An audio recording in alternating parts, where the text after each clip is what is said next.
programa del videopodcast de CLEA Guatemala y estamos con grandes personalidades del arte nacional. Mi nombre es Flor de María Armas. Mi nombre es Lisette Mertins. Y nuestro invitado especial es Luis Tuchán. Así que comenzamos, Lisette. Bueno, Luis, tú eres una personalidad en el mundo teatral y entonces tenemos curiosidad en aprender de ti, de tu caminar en el teatro, y quisiéramos saber cómo fue que te iniciaste en el teatro, cómo llegaste a él.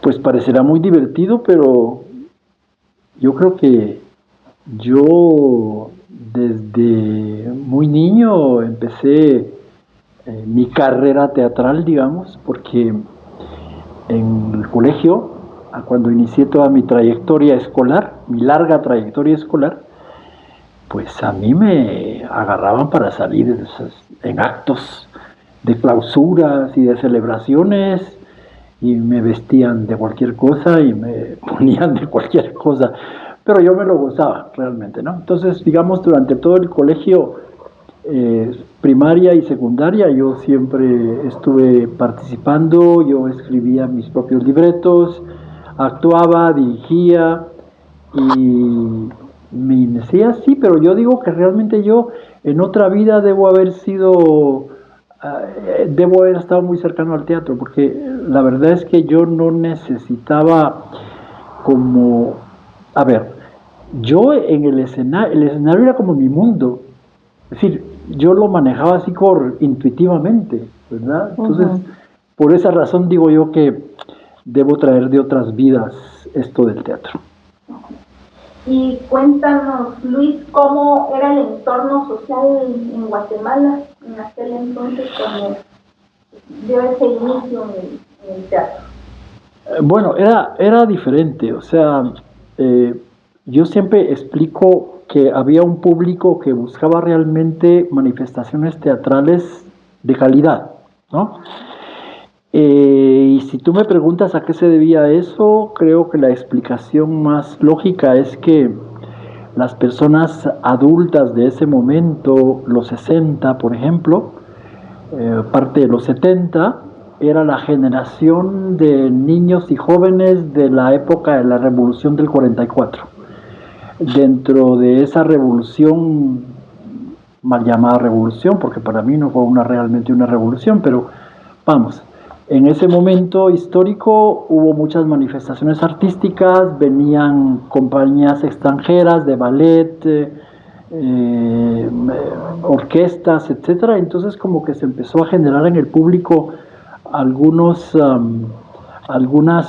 un gusto, digamos, por el arte realmente, ¿no? Entonces creo que en los 60, 70 las personas que habían estado en su escolaridad en ese momento eran las que buscaban, digamos, en los 60, 70 espectáculos artísticos de calidad.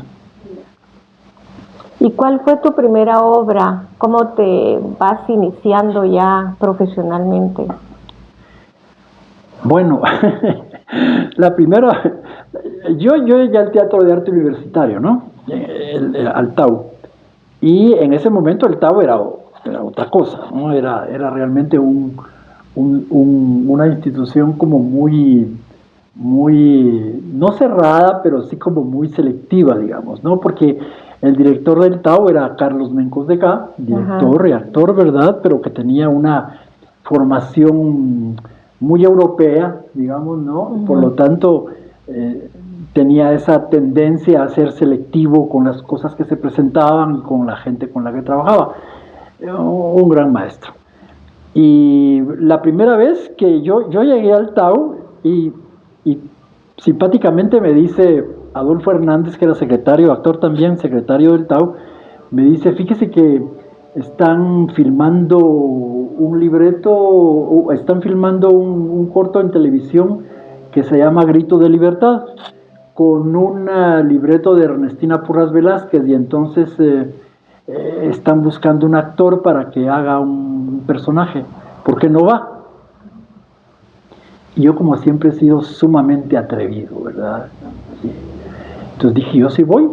Llegué y en esa filmación estaba todo el mundo del teatro guatemalteco. Digamos lo que podemos pensar que eran los grandes actores de ese momento, ¿verdad? La creme de la creme estaba ahí, ¿no?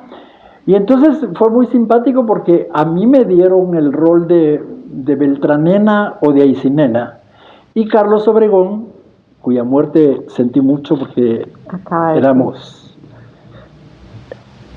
éramos muy amigos, él tenía el papel de Beltranena o de Aicinena. Total que éramos dos nenas. Y de ahí surgió el chiste de que cada vez que nos encontrábamos nos decía, hola nena, y la gente nos miraba raros, ¿verdad? Pero era por eso. Bueno, en ese momento yo me empecé a conectar con todo el mundo teatral de Guatemala, ¿no?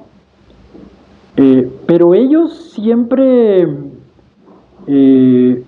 hubo como una apertura y una aceptación hacia mi persona, pero inmediata, porque yo no tenía ningún nombre, yo no había aparecido en ninguna obra, pero inmediatamente ellos me aceptaron, me adoptaron, ¿verdad? Y desde ese momento, de ese programa de televisión, pues yo hice en el TAU, después había un festival de estudiantes universitarios, pero era un festival de calidad, digamos, ¿no? Había grupos en humanidades, en derecho, en ingeniería, en arquitectura, etcétera, etcétera, etcétera. Y había gente del TAU encargado de dirigir esos grupos. Entonces recuerdo que Enrique Dávila, un gran actor y un gran maestro, Enrique dirigía el grupo de arquitectura, creo. Fito Hernández dirigía el grupo de ingeniería. Y entre esos grupos estaba el grupo de humanidades, que lo dirigía Herbert Meneses. ¡Qué maravilla! Entonces, cuando yo llegué, Herbert inmediatamente me dijo, mira, fíjate que yo necesito un actor que haga tal papel, que era el señor Svensson de ¿Cuánto cuesta el hierro?, una obra de Brecht. Entonces yo hice el papel, pero aquí viene lo divertido, porque eran dos obras pequeñas, ¿verdad? ¿Sí? Un intermedio y dos obras pequeñas.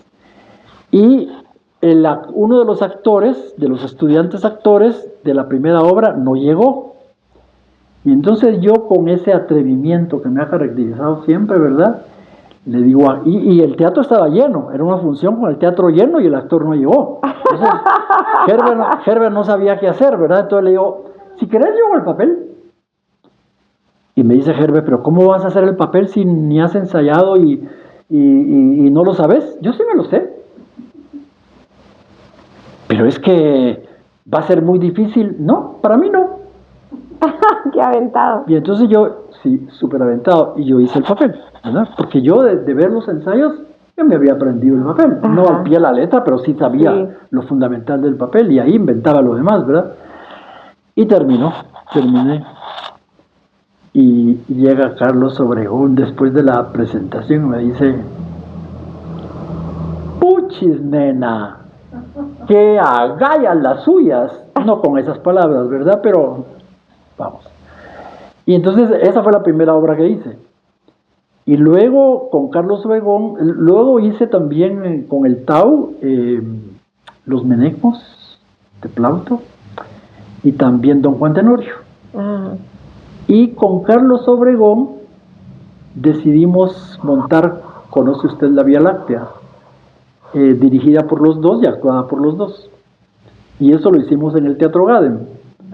Y estando en el Teatro Gadem, llegó a ver la obra Norma Padilla. Y entonces Norma Padilla, después de la función, me habló que quería que trabajara con Axial 970, que ellos acababan de fundar, en la obra de Sartre. ¿Cómo se llama la obra? Las moscas, ¿no? No, hombre, la famosa obra de Sartre, de los seres en el infierno, se me fue el nombre ahorita. Bueno, en fin, entonces esa fue la segunda obra de teatro que yo hice ya con Axial, y después ya con la Compañía Nacional de Teatro. Había una Compañía Nacional de Teatro, que era como a donde todos querían llegar, ¿no? ¿Sí? Entonces, después de esta obra de Sartre, yo hice con la Compañía Nacional y una compañía chilena, la compañía Vértice, hicimos El hombre que hacía llover, y de ahí ya me fui, ¿verdad? Hubo un año en que yo estaba en 4 obras de teatro. Full. Entraste de lleno. Pero yo no he hecho muchas obras, yo no hice muchas obras de teatro, yo siempre opté por la calidad, no por la cantidad. Yo me acuerdo. ¿Sí? Entonces a mí no me interesaba hacer 3 obras al año, ¿verdad? A mí me interesaba hacer una, pero una que rompiera cánones, que rompiera con lo establecido y que aportara realmente estética, artísticamente, cosas nuevas, ¿no? Claro, y lo más seguro que por eso ese mismo pensamiento nos lleva a algo que sé que quieren saber y queremos saber también: ¿cómo y cuándo nace Teatro Centro? Bueno, a Guatemala vino en 1972 para el Festival de la Antigua un director argentino, genial, loco como todo genio, que se llamaba Juan Carlos Oviedo. Juan Carlos Oviedo fue traído por Eunice Lima, que en ese momento era directora general de Bellas Artes, para dirigir La Divina Comedia de Dante, porque era un montaje para el festival. Entonces vino Juan Carlos, pero Juan Carlos tenía una dinámica totalmente diferente. Es decir, él no citó para el montaje a los que se consideraban a la Tortrix las divas, estrellas en el país, divas en el país, sino que él abrió la puerta a todo el mundo. No importaba si tenía experiencia, si no tenía experiencia, él abrió la puerta a medio mundo. Entonces sucedió que las personas del teatro en Guatemala se perdieron la oportunidad de aprender todo lo que Juan Carlos Oviedo venía a enseñar, porque como no los habían citado específicamente a ellos, ¿verdad? Como creían que se lo merecían, no se acercaron. Realmente se acercó poca gente, ¿no? Bueno, esa experiencia con Juan Carlos Oviedo a mí me rompió la mente, porque fue mi ingreso al teatro de vanguardia, o teatro de protesta y paradoja, todo lo que era en técnica teatral, todos la gente de vanguardia, ¿verdad? Grotowski, Artaud y todo este tipo de gente, ¿no? Y al final el montaje no se hizo, porque Juan Carlos tenía otros fines, digamos, dentro de su venida a Guatemala. Él se consideraba como un che en el teatro. Entonces lo que hizo realmente fue una especie de levantamiento, digamos, en el alborotar el hormiguero. Vino a alborotar el hormiguero. Pero eso sí, o sea, no era un charlatán, o sea, era un tipo que manejaba técnicas y manejaba todo. Yo estaba con Juan Carlos Oviedo desde las 8 de la mañana hasta las 2 de la noche. Ensayaba en la mañana, ensayaba a mediodía, ensayaba en la tarde, ensayábamos en la noche, y eso para mí fue realmente genial, ¿no? Tan genial que yo me fui a México con Juan Carlos, con otra gente. Se fue también Iris Álvarez, se fue Roberto Peña. Nos fuimos a México con él, y en México yo no sé qué hacía Juan Carlos, pero él tenía una capacidad para abrirse campo que no creía en nada. Al tercer día de haber llegado a México, nosotros estábamos siendo entrevistados por la televisión mexicana. Difícil eso, ¿no? Y entonces Juan Carlos lo mismo, ¿verdad? Abrió la puerta a todos la gente en México que quería llegar, actores jóvenes que llegaban, que eran actores que querían hacer cine y estaban empezando sus primeros tanes en el cine y todo. Y era muy simpático porque con todo el entrenamiento que yo llevaba con Juan Carlos, era simpático porque Juan Carlos en el apartamento donde estábamos citaba a la gente, ¿verdad? Llegaban todos los actorcitos y actrices nuevas, y les explicaba el trabajo que él quería hacer y su técnica y todo. Y al final decía: Luis, demostrarles aquí a los amigos tu concepto del mundo. Y entonces me ponía una música, ¿verdad? Entonces yo, motivado por la música, empezaba pues a contorsionarme, digo yo, para expresar una búsqueda. mi concepto del mundo, ¿verdad? La gente en México impresionada de ver lo que lograba, porque Juan Carlos realmente lograba cosas. Fue la primera y única vez que yo, por ejemplo, en el entrenamiento físico con Juan Carlos, yo logré dar vueltas en el aire. Era increíble, ¿verdad? Era increíble lo que físicamente lograba Juan Carlos, ¿verdad? Bueno, en México yo dije, bueno, ya de Juan Carlos ya aprendí lo que tenía que aprender, yo me regreso. Y entonces retorné. Cuando retorné, yo le dije a la gente que había estado cercana a Juan Carlos, como Norma Padilla, Iris Álvarez, Roberto Peña, les dije, bueno, yo creo que es momento de hacer una cosa totalmente diferente a lo que se hace en el Teatro de Guatemala. Entonces empezamos todas las noches en una cafetería que Norma Padilla tenía en el Conservatorio Nacional, abajo en el sótano, ¿verdad? Empezamos a reunirnos y a leer, leíamos textos de Genet, leíamos textos de Artaud, leíamos textos de Ionesco, leíamos todo lo que era la vanguardia. Y en un momento determinado, como al año, yo les dije, bueno, ya leímos suficiente, yo creo que es momento de demostrarnos si hemos aprendido lo que hemos leído. Y ahí nació Teatro Centro, con el primer montaje que fue Fando y Lis, de Fernando Arrabal. Esa es la historia resumida. Con Fando y Lis.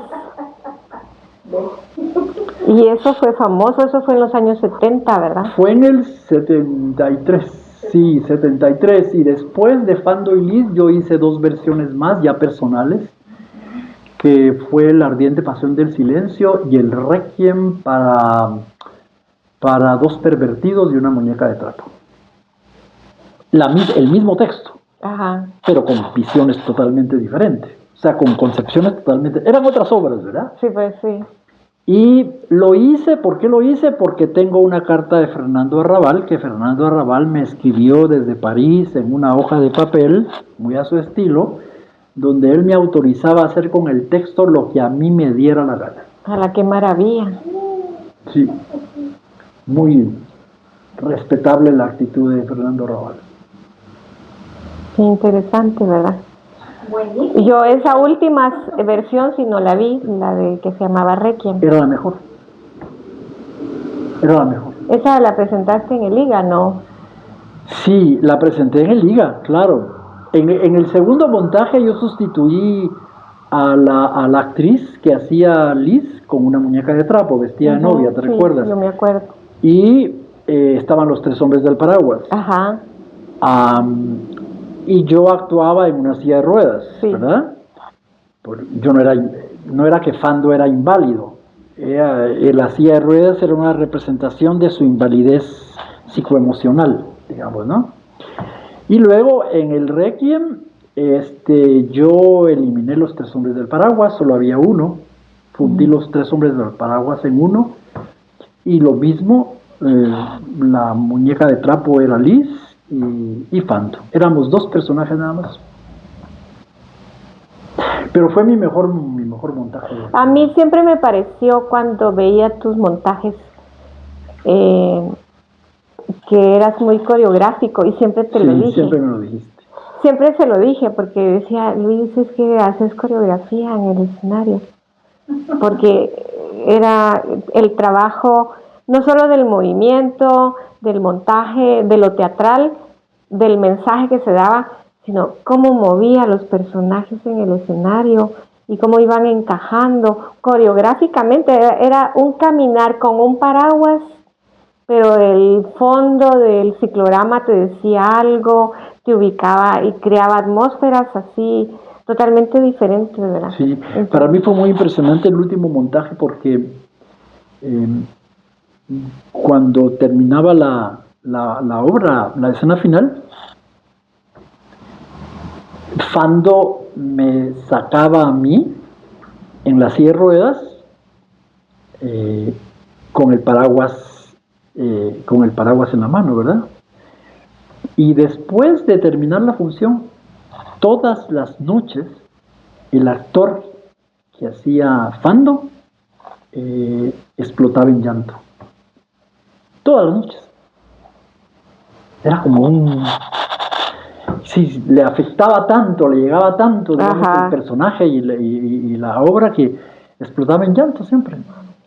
¿Y podrías considerar que esa era una de las obras más significativas tuyas o sí. Hay otra en especial? No, yo digo que Fanduil, bueno, todas mis obras han sido para mí satisfactorias y han sido hallazgos, ¿no? Pero Fanduilis es como, no sé cómo calificarlo, como algo muy especial porque primero fue la obra de Teatro Centro, con la que Teatro Centro empezó, y fue la obra con la que Teatro Centro cerró. Ajá. Esa era una de nuestras preguntas, ¿verdad? Pero ya nos contestaste. Sí, porque... Sí, qué maravilla. Sí, porque yo cerré prácticamente con Fanduilis, con el Requiem. Aunque después hice La Educastradora. La señorita Margarita. El texto original así se llama. Que así me encantó esa obra. Es lindísima la obra, sí. Pero, ¿tú la viste con Alejandra? Sí. Sí, no, yo la hice después con otra actriz recientemente en el 2016. Sí, eso sí, ya no lo vi. Sí. ¿Cuántas obras en total hubo de Teatro Centro? No pasan de, ¿qué? Unas 10, 12. Nada más. Pero es como decía Luis, incluso lo decía en la escuela de teatro. Lo decía, siempre nos decía, vamos a hacer un montaje al año, pero bien planchado, sí. ¿Verdad?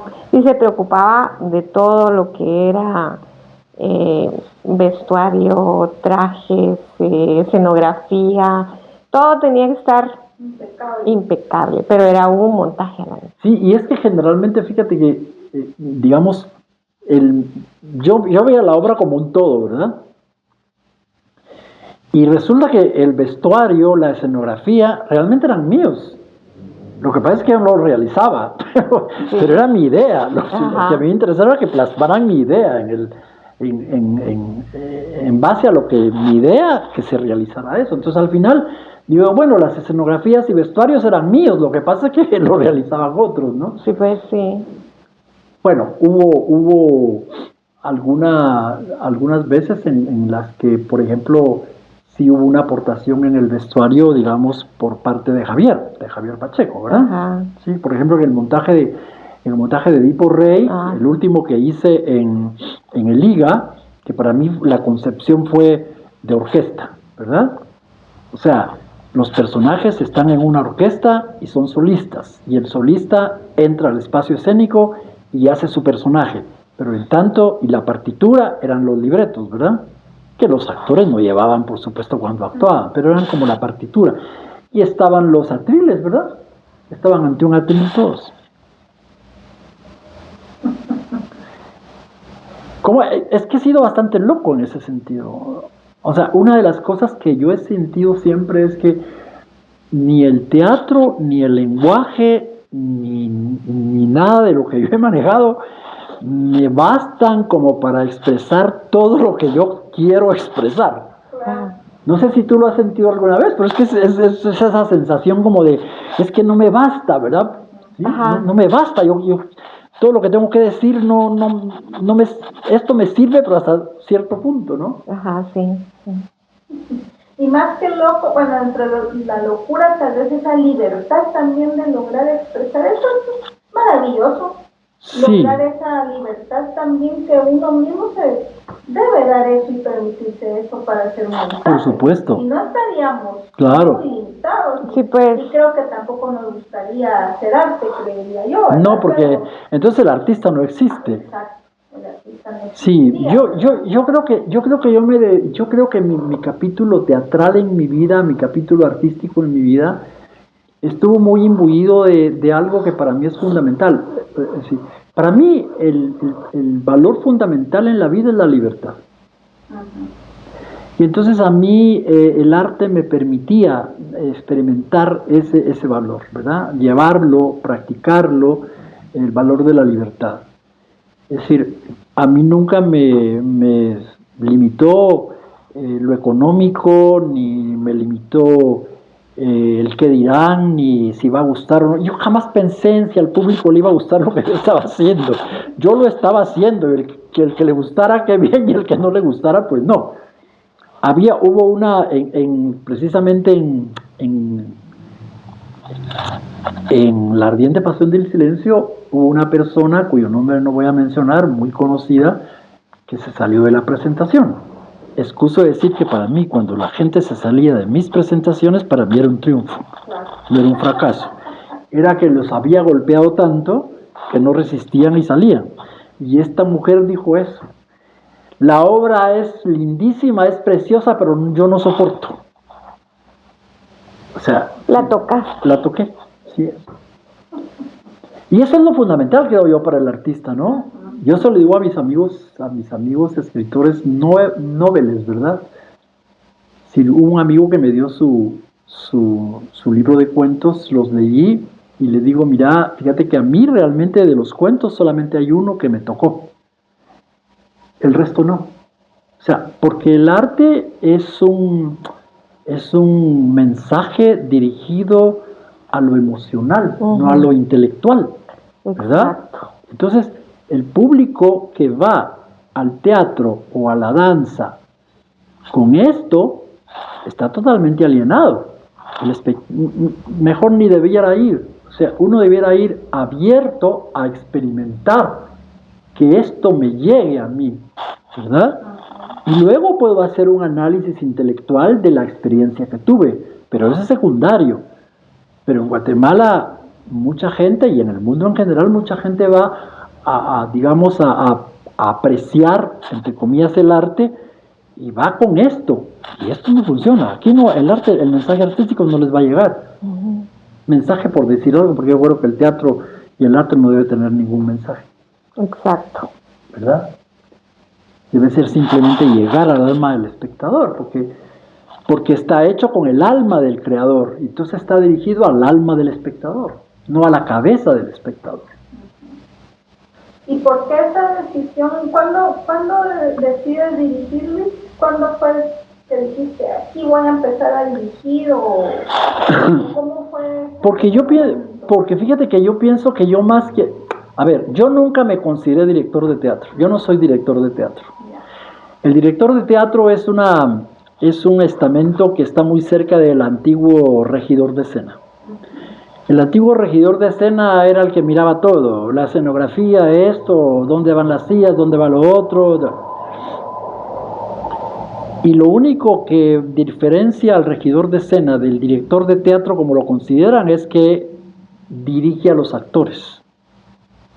Que el regidor de escena no hacía eso, ¿verdad? Pero realmente yo, más que un director de escena siempre me consideré, yo soy un poeta escénico, yo no soy un director de escena, yo soy un poeta escénico. Yo hago poesía en el escenario, es lo que quiero hacer, poesía escénica, no dirigir simplemente una obra de teatro. Y yo pienso que yo soy más poeta escénico que actor, porque tengo una visión como global, digamos, del espectáculo, no solamente de mi parte, ¿verdad? O sea, no traducir el texto que hizo el dramaturgo, claro, sino no. transformarlo a tu modo. Y entonces, yo digo que también es una cuestión como de personalidad, ¿verdad? Y evidentemente, es decir, el hecho de verlo todo, digamos, yo tengo una visión como muy integral de las cosas, ¿verdad? ¿Sí? Yo parto más de lo global o lo particular, no de lo particular a lo global. Entonces mi visión es más globalista, digamos, en ese sentido, por eso es la dirección, por eso es que la dirección, la creación escénica me atraía más. Y yo siento que yo soy mejor poeta escénico que actor, pero el público me recuerda como actor, no como poeta escénico. Eso es normal porque... Es la mezcla. Sí, pero es normal que el público te recuerde más como actriz o actor porque es lo que el público ve. El público no ve el trabajo del creador, ¿verdad? Sí.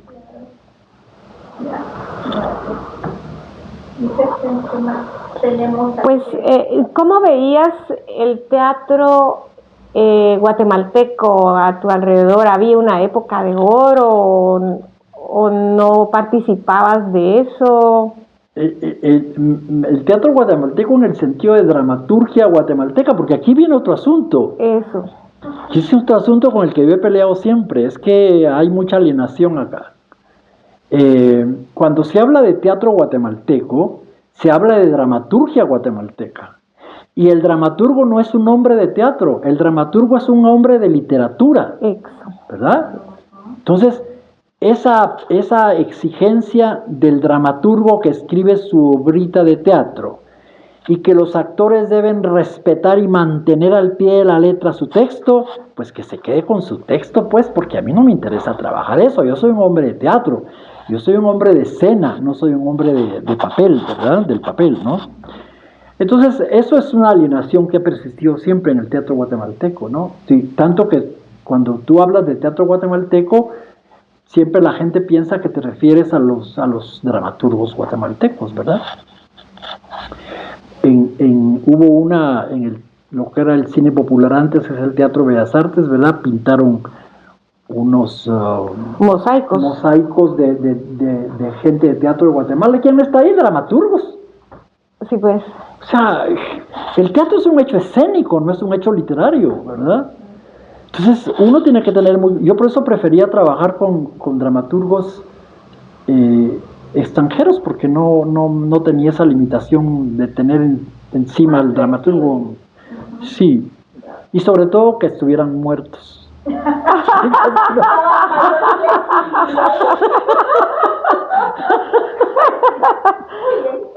Así no me molesta. Vamos a matar a algunos. Pero es que además es simpático porque, digamos, el texto, a ver, esa es una alienación del teatro occidental, que toman al texto como el axial de todo el montaje teatral. El texto no es más importante que el vestuario. Yo por medio de un vestuario, de un maquillaje, puedo decir más que lo que dice un texto escrito. ¿Ya? Entonces, el texto no es nada más que un signo más del teatro. Pero no tiene por qué ser el eje central alrededor del cual se maneja todo el espectáculo. Es simplemente Y yo siempre traté los textos como a mí me dio la gana, la verdad. Porque a mí me interesaba, si leía, por ejemplo, yo hice Macbeth de Shakespeare, 24 personajes que yo reduje a 2. ¿Verdad? ¿Sí? Porque eliminé del montaje de Macbeth todo lo que era historia inglesa, que a mí no me interesa y al público tampoco.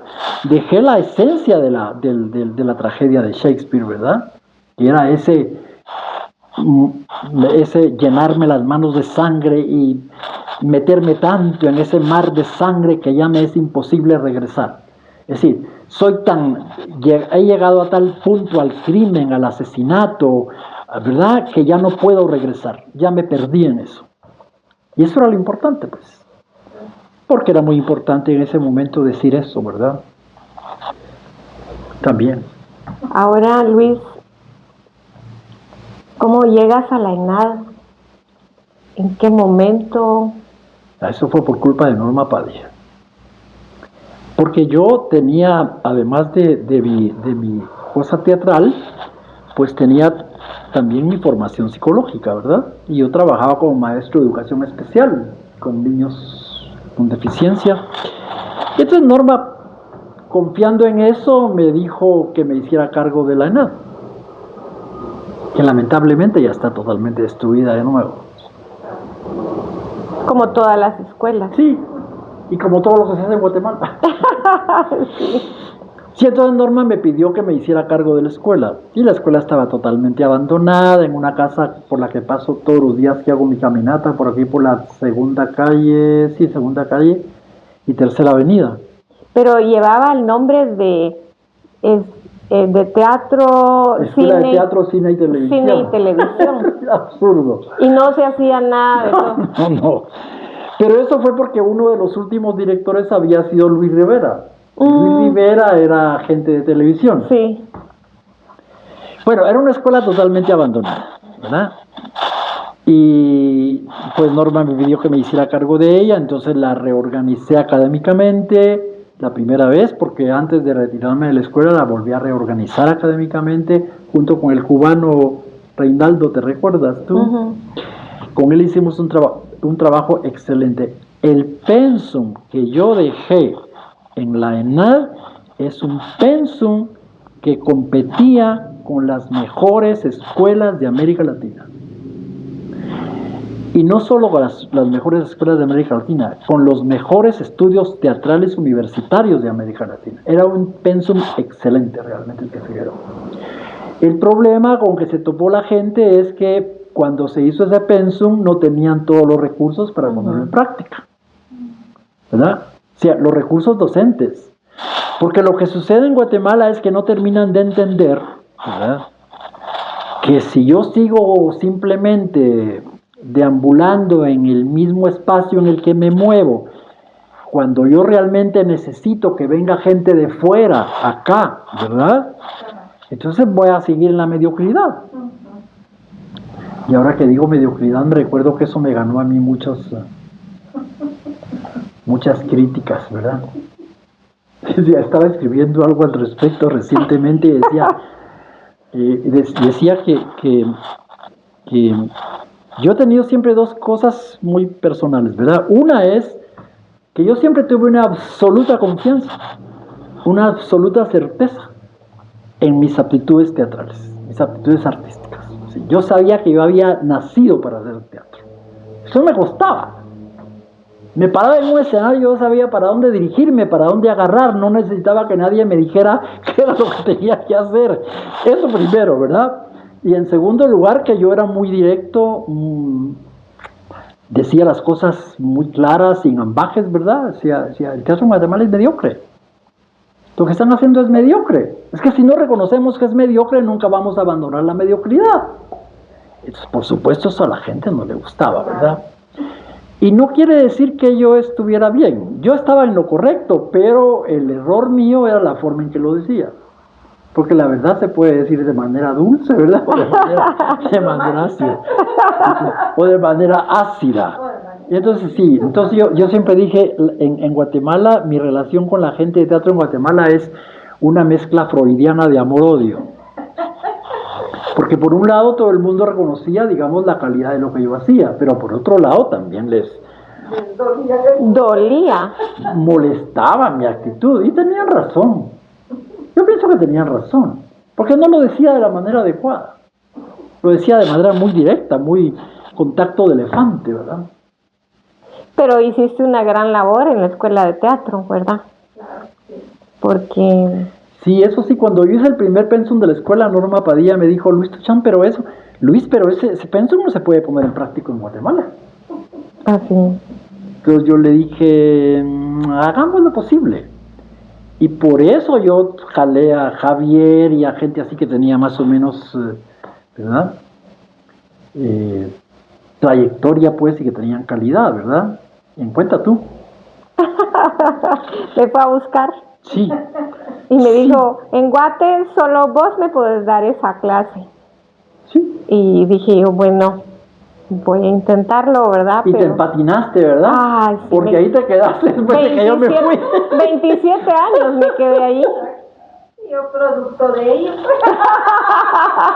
Puedo dar fe y legalidad. Sí, porque era bastante exigente con los patojos. Es que se les exigía a los patojos. Sí, se les exigía. Era muy lindo esa época. Sí. Esa época fue muy linda. Y para los estudiantes fue como efervescente, ¿va? Sí. Porque los estimulaba el tener tanta actividad y tanta exigencia, porque yo a veces platico con mis alumnas de danza y les digo yo, si ustedes tienen un maestro muy exigente, de ese maestro es el que más se van a acordar. Claro. Así es, exacto. Justamente, para mí es una época, la ENAD, de verdad que marcó mi vida. Totalmente, un cambio total en todo sentido, espiritual, energía, el tener, el querer hacer, Ajá.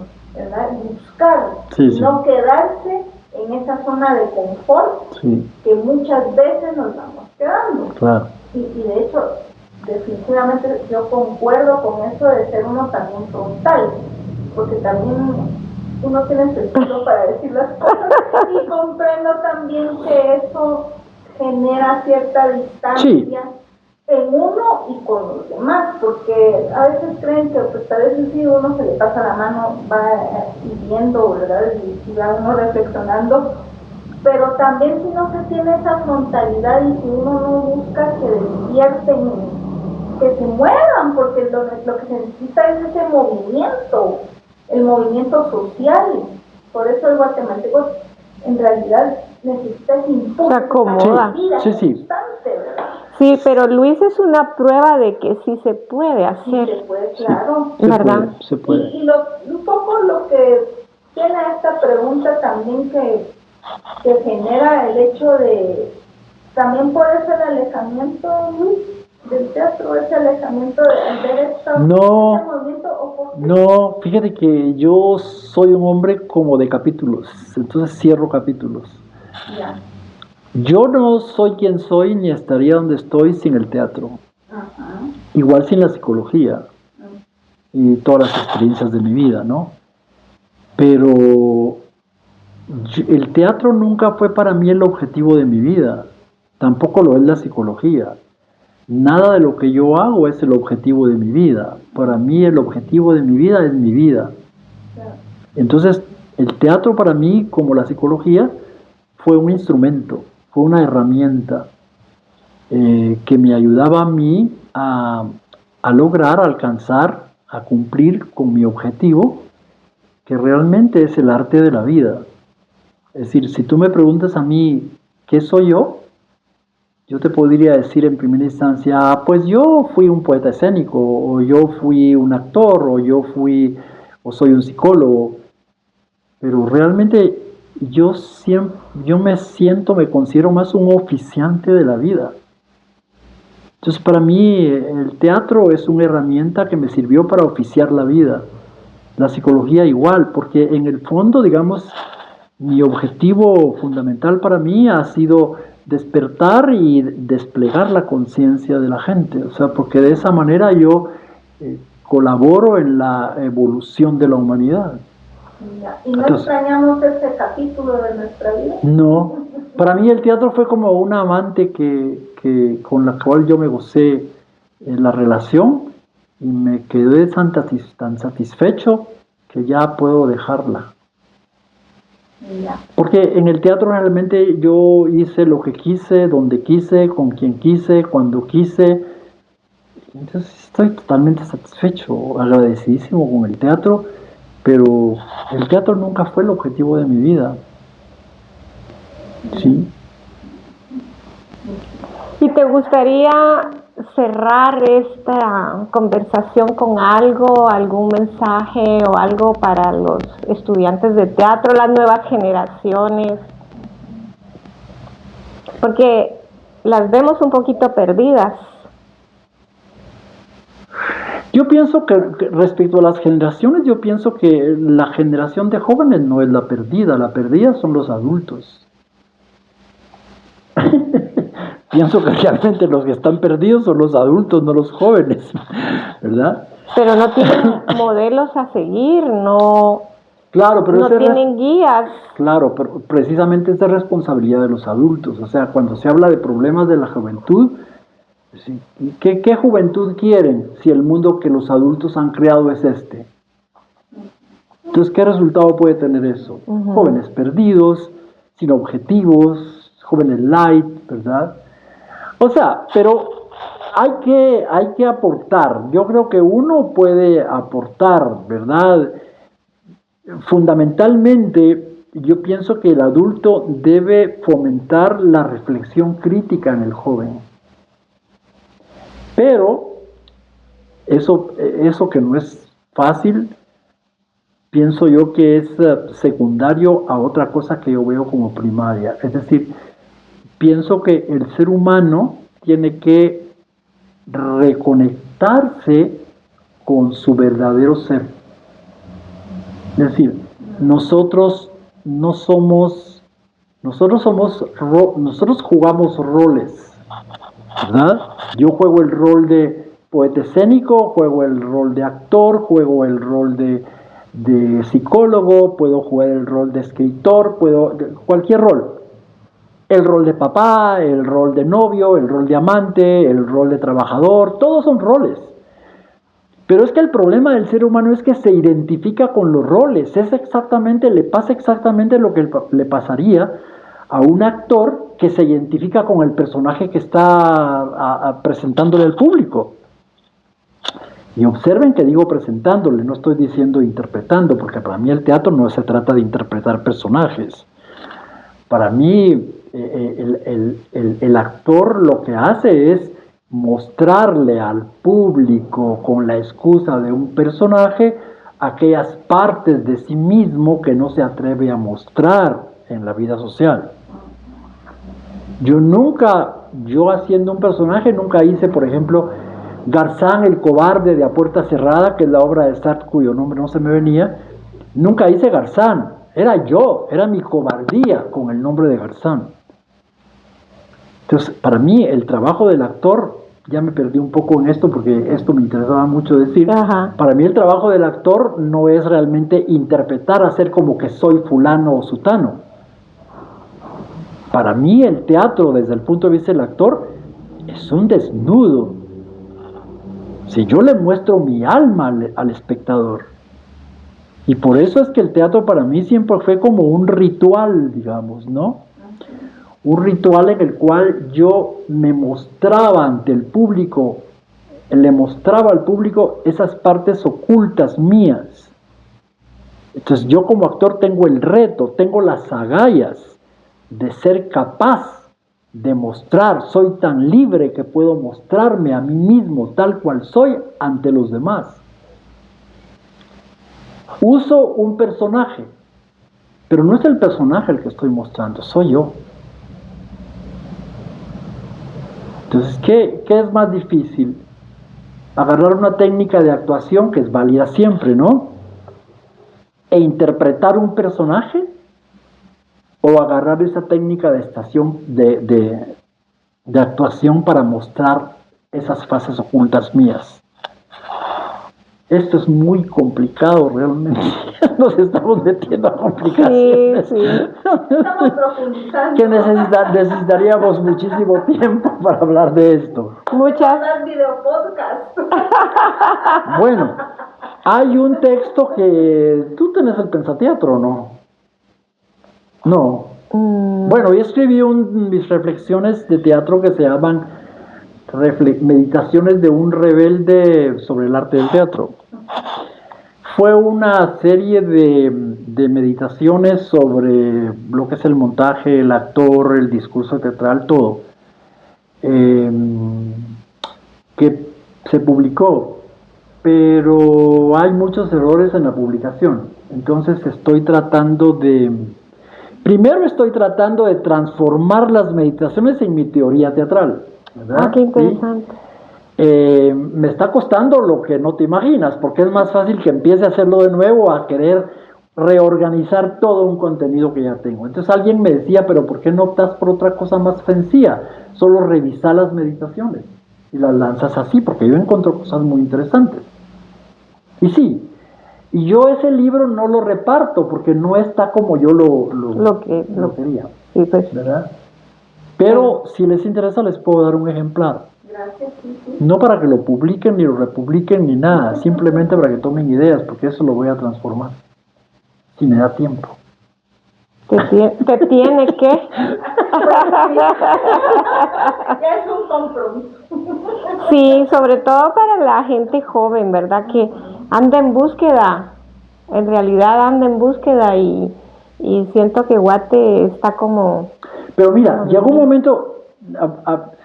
momento en que yo en Teatro Centro, siendo director de la escuela, yo dejé de trabajar con actores reconocidos. Uh-huh. Yo trabajé solo con jóvenes. Y yo hice, por ejemplo, el primer montaje que hice yo con estudiantes de la escuela, cuando yo la acababa de tomar en el 84, fue La Mandrágora de Maquiavelo. Una maravilla. Y era un excelente montaje. Y todos eran estudiantes, ¿te recuerdas tú? Y todos hacían todo. Ellos tenían que hacer su vestuario, su escenografía y todo, y a todos los maestros nos ponía a disposición de la obra. Sí, Toda la escuela va a dirigirse a lo que es ese montaje. Fue lindísimo. Está planchado y era lindísimo el montaje, ¿verdad? El montaje. Era lindo Solo con montaje. estudiantes. Sí. Sí, porque también me surgía un poco la duda con respecto a esas, hablando de las limitantes en algún momento, con el equipo de actores o con el equipo con el que trabajabas, en algún momento pues sí dijiste, cuesta entrar, que entren en lo que yo estoy dirigiendo. Ajá, porque los jóvenes captaban más mis ideas. Claro, porque los otros tenían ya una rigidez también, que la técnica muchas veces no nos permite salir y romper con eso que así es, así se está. Sí, yo soy una persona que como psicólogo, como teatrista, yo confío totalmente en los jóvenes. Yo soy pro jóvenes. Y debe ser porque, como me decía Tasso Hashimoto, ¿verdad? Usted se quedó trabado en la adolescencia. Así me decía Tasso. Incluso como terapeuta, yo con adolescentes tengo éxito porque yo me identifico inmediatamente con ellos, ¿verdad? Y me pongo en su nivel, ¿verdad? Entonces soy muy efectivo, digamos, con adolescentes. Y trabajaba con la gente de la escuela porque captaban mejor, no estaban tan marcados, ¿no? Y más moldeables. Sí. Yo me recuerdo de Ximin haciendo... Ay, sí, yo también. Cuando hablaste de la mandrágora, él se me vino a la mente. Sí. Los estudiantes que se dedicaban tanto, ¿verdad? Y la entrega era total, como decía Grotowski. Entrega total. Sí, fue muy lindo montaje. Y después ya hice otros montajes con gente de la escuela. Yo generalmente en los últimos años ya lo recurría... ¿Quién hizo la señorita Margarita? Alejandra, alumna de la escuela. Y tenía mucho potencial. Sí. Muy buena. Muy buena. Sí. Pues, para que no crean que no nos compartió un buen vino. Solo quería decir algo que me parece muy importante. Y es que yo siempre hago una diferenciación entre lo que es un artista y lo que es un artesano. En el teatro de Guatemala creo que la mayoría son artesanos. No son artistas. El artista es creador, ¿verdad? Y generalmente el artesano llega a manejar una experiencia, una técnica, aunque a veces aquí estamos faltos de eso también, pero que empieza a producir las cosas, ¿verdad? Pero no hay nueva generación de cosas. O sea, en el arte hay como un ejecutante. Yo siempre hago esa diferencia. En el arte hay un ejecutante que es el que ejecuta a la perfección, pongámoslo a nivel de una orquesta, ejecuta a la perfección una partitura. Ese es un buen ejecutante. Un buen intérprete es el que le da su sello personal a la partitura. Y un creador es el que a partir de la partitura crea algo nuevo. O sea, yo no fui ni ejecutante ni intérprete, yo fui un creador. Agarraba cosas del teatro para presentar otras cosas. Yo creo que eso es bien importante tenerlo en cuenta porque la mayoría de gente en el teatro se dedica a la ejecución nada más. ¿Verdad? Pues muy agradable la conversación, Luis. Me agarran un poco en onda porque yo realmente ya de teatro casi no hablo. Pero hoy hablo. Hoy me hicieron hablar. Sí. Pues sí, estuvimos en un momento muy importante y para Clea es muy importante también compartir con personalidades tan importantes en el arte guatemalteco como Luis. Pues muchas gracias por la entrevista, ¿verdad? Ha sido muy agradable compartir con ustedes y pues en otra oportunidad, cuando ustedes lean algunas cosas del pensateatro, tal vez hay ocasión de una discusión distinta, digamos, no de una discusión, sino de un diálogo distinto, ¿no? Buenísimo, excelente, sí, lo vamos a, de hecho ya tomamos la palabra aquí. Y hasta se imprime. Sí. Muchas gracias por recibirnos en tu casa. No, al contrario. De verdad que estamos en casa de Luis y estamos plenamente, ahí sí que felices y contentas y celebrando que estamos con una gran personalidad. Muchas gracias. Escuchando. Y bueno, amigos y amigas creativos, pues nos despedimos de este video podcast. Esperamos que nos sigan acompañando en los siguientes programas de CLEA Guatemala y en toda la programación que tenemos anual. Y pues hasta pronto y hasta entonces.